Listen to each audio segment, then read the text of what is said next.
Ütleme, et et Venemaa tungib kallale ükskõik kellele, millisele naaberriigile. Lätile, Eestile, Leedule läbi Valgevene või läbi Kaliningradi või otse Poolale läbi Valgevene, ükskõik mida ta teeb. Soome on võib-olla seal liiga külm ja keegi ei pane tähele, vähe inimesi elab seal põhja pool ja Norras samamoodi, aga kuskil siinpool. Ja oletame, et tungib sisse, aga ta lüüakse tagasi. NATO saab kokku, lüüakse tagasi, kas 6 päeva või 6 nädala või 6 kuu jooksul. Aga see sõda püsib piiratud tasemel, keegi ei pommita Moskvat, keegi ei tapa otseselt Putinit ennast ära, keegi ei pommita Sankt-Peterburi ja kõiki neid kohtasid.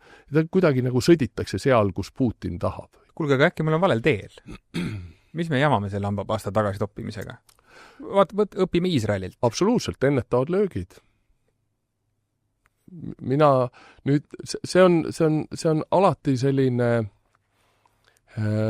ohtlik positsioon nüüd, kus olla, et mina olen endine kaitseväelane, praegu kaitsetööstusettevõtja, et kas ma tõesti nüüd ütleksin välja, et ennetav löök on mõistlik. Ma arvan küll, et tegelikult ma ütlen selle julgelt välja, et ma arvan, et on mõistlik.